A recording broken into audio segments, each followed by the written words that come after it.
Channel के सभी दर्शकों को नमस्कार, जय श्री कृष्णा, प्रणाम।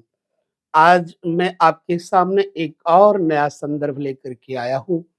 द्वादशेश और नव महाभाव यानी भाग्य भाव और द्वादश भाव दोनों के संबंध के इस सब्जेक्ट का जो विषय का वीडियो है वो आप सब लोगों को समझना चाहिए। द्वादश भाव के बारे में हम अनेक बार आपके सामने कह चुके हैं। द्वादश भाव व्यय, खर्च, अनावश्यक भोग, क्षरण, हानि इत्यादि का भाव है। जब एक हानि और व्यय भाव का स्वामी, भोग भाव का स्वामी योग के घर में बैठेगा तो जातक के जीवन में कैसा उतार चढ़ाव देगा, यह विषय बहुत महत्वपूर्ण है। तो नवमेश और द्वादशेश की युति के ऊपर अगर विचार किया जाए तो नवम भाव विद्या, धर्म, मंदिर, श्रेष्ठ भाग्य, भाग्य के उत्तम होने का परिचायक होता है। जब जातक की जन्म कुंडली में द्वादशेश और नवमेश यानी भाग्येश कहीं भी एक जगह युति करेगा तो जातक के जीवन में किस प्रकार का उतार चढ़ाव आएगा समझते हैं। नवमेश और द्वादशेश ठीक नवम भाव से चतुर्थ स्थान द्वादश स्थान पड़ता है। नवम भाव जातक के धर्म, कर्म, विद्या इत्यादि का है और 12वां घर व्यय है, अर्थात विद्या का जो सुख है वो खर्च में ही होता है। पूर्ण रूपेण धन की 3 गतियां होती हैं। एक दान जो श्रेष्ठ गति है, दूसरी व्यय, तीसरी नाश। यदि द्वादशेश जन्म कुंडली में नवमेश के साथ कहीं युति करता होगा या दृग योग करता होगा तो जातक को कुछ उतार चढ़ाव का सामना करना पड़ेगा। मसलन जन्म कुंडली में नवम भाव पत्नी के ठीक पत्नी के स्थान, जीवन साथी के स्थान से तीसरा स्थान है, अर्थात अपने जीवन साथी के छोटे भाई बहनों का घर है। जातक के यदि पुरुष है तो साले और छोटी साली का घर है।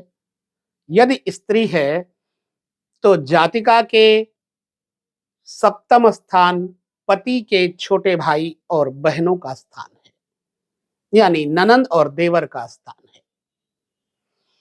तो जब स्त्री की जन्म कुंडली में द्वादशेश नवम भाव में बैठ जाए तो ऐसी स्त्री का प्रभाव जीवन में कैसा होगा। वह स्त्री स्त्री जाति का जिसका द्वादशेश नवम भाव में बैठेगा तो ऐसी स्त्री धर्म आचरण युक्त होगी, लेकिन कभी उसके जीवन में पाखंडवाद भी दे देता है, अर्थात प्रदर्शन, दिखावा, धर्म का दिखावा, लेकिन कर्म मंदे खराब करवा देगा।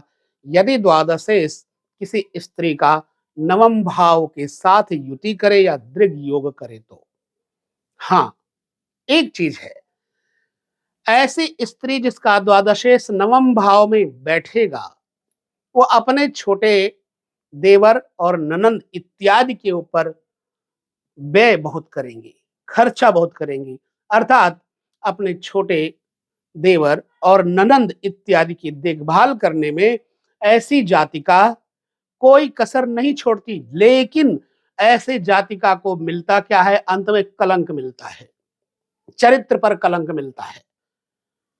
उसके पति ही उसके जीवन में उसके चरित्र पर कलंक लगा देते हैं, या फिर किसी देव मंदिर के पुजारी या धर्म गुरु के साथ उसके पति ही अपनी पत्नी के जीवन में चरित्रहीन होने का कलंक लगाते हैं। अब ये आपको समझना चाहिए। व्यय भाव का स्वामी जब द्वादश स्थान पे बैठेगा तो धर्म में खर्च करवाएगा जातक का, विद्या में खर्च करवाएगा, दान में खर्च करवाएगा, गुरुजनों की सेवा में खर्च करवाएगा। लेकिन इस संसार में अच्छाई का कभी कभी बुरा परिणाम भी देखने को मिलता है। हो सकता है कि वो जातक या जातिका बिल्कुल चरित्र से शुद्ध हो, फिर भी उसके ऊपर कलंक अवश्य ही मिल जाता है। नवमेश और द्वादशेश की युति के कारण यह परिणाम देखने में आया है। मैं एक ऐसे जातक को जानता हूं जिसकी जन्म कुंडली मैंने देखी, और मैंने जब देखा तो उसको ये कहा कि आपका किसी ऐसी महिला के साथ शारीरिक संबंध हो चुका है जो आपके जीवन में गुरु के पद का द्योतक रही होगी।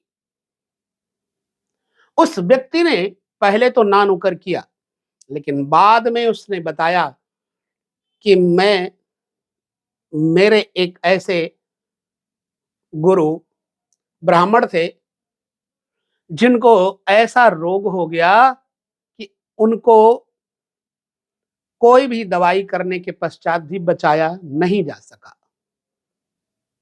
और ऐसी अवस्था में उनकी पत्नी, चूंकि अभी बहुत आयु नहीं हुई थी, उनका आकर्षण मेरी तरफ हुआ और मेरा आकर्षण उनकी तरफ हुआ। उन्होंने मुझे पति रूप में वर्ण करने के लिए, मतलब गंधर्व रीति से विवाह का प्रस्ताव रखा। चूंकि मैं भी पुरुष हूं, मेरे मन में भी कहीं ना कहीं कोलाहल हुआ, और फिर मैंने भी उस स्त्री के निमंत्रण को स्वीकार किया, और मैं भूल गया कि ये एक ब्राह्मणी है, और तब मेरा संबंध हो गया। और मैं पत्नी की तरह मानता हूं, लेकिन मैं पत्नी का दर्जा समाज के सामने नहीं दे सकता। ठीक है, मेरा कहने का मतलब समझिएगा। कुछ लोग टिप्पणी करते हैं कि ये सब जो आप बता रहे हैं ये सब गलत है, और मेरे पास ऐसे प्रूफ हैं, बट समाज के भय से उस व्यक्ति को सामने लाना भी ठीक नहीं है, क्योंकि ये गलत बात होगी ना। तो हर बात को गुप्त रखना चाहिए। ज्योतिषी का, डॉक्टर का कर्तव्य है कि वो प्रत्येक नागरिक को, प्रत्येक व्यक्ति को अपना एक अंग समझे और उसके भले के लिए समझाए, लेकिन समाज के सामने उसकी बुराइयों को ना फैला करके उसकी बुराइयों को खत्म करने का प्रयास अवश्य करे। और मैंने वो किया। परिणाम क्या हुआ?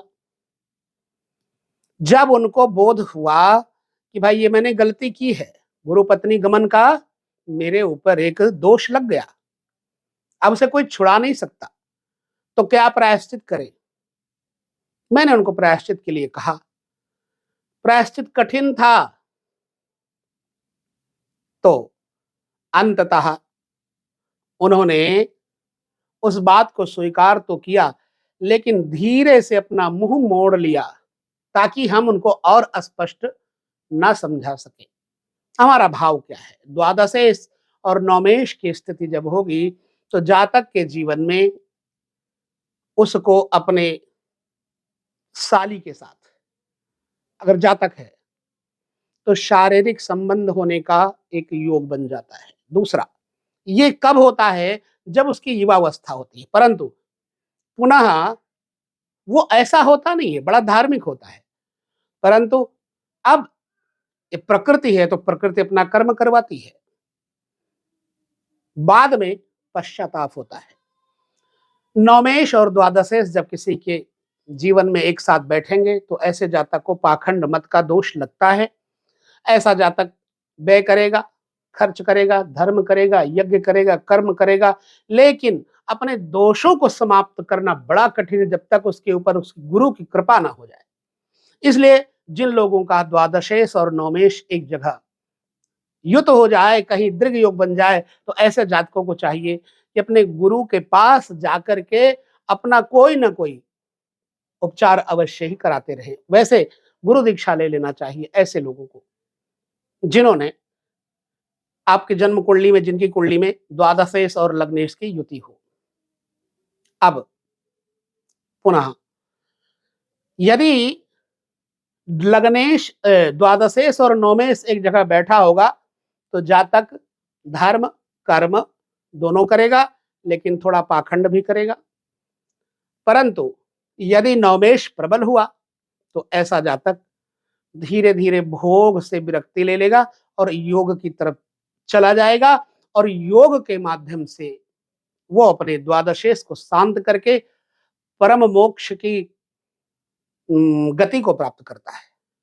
अतः द्वादशेश और नवमेश में यदि नवमेश प्रबल हुआ तो जातक को धर्म कर्म अपनी तरफ आकर्षित करके ईश्वर की तरफ लगा देता है, भोग से योग की तरफ ले जाता है। जातिका और जातक इन दोनों के पक्षों को लेकर नवमेश और द्वादशेश पर चर्चा मैंने थोड़ी की है, आगे बहुत ज्यादा अभी विश्लेषण है, परंतु वीडियो अत्यधिक बड़ा नहीं होने देना है। अगले वीडियो में हम पुनः नवमेश, दशमेश, द्वादशेश, दशमेश, एकादशेश, द्वादशेश की चर्चा करेंगे। फिलहाल यहीं पर लेते हैं विराम, अपनी वाणी को विराम देते हैं और आप सब लोगों को ये कहते हुए सदा सुखी रहें। जीवन में सत्य ईश्वर है, उस ईश्वर से जुड़े रहें, सदगुरु से जुड़े रहें, अच्छे कर्म जितना हो सके शरीर से करें, क्योंकि शरीर का स्वभाव है बुरे कर्म में करना। मन और शरीर तथा बुद्धि को यदि सत्संग का सहारा मिलता रहेगा तो इसके जो गलत मार्ग हैं स्वयं सही मार्ग साबित हो जाएंगे। तो अपने को ईश्वर की तरफ ले चले, योग में जिए, भोग में नहीं, क्योंकि भोग इंसान को सिर्फ नरक की तरफ ले जाता है और योग परमात्मा की तरफ ले जाता है। नमस्कार, जय श्री कृष्ण, प्रणाम।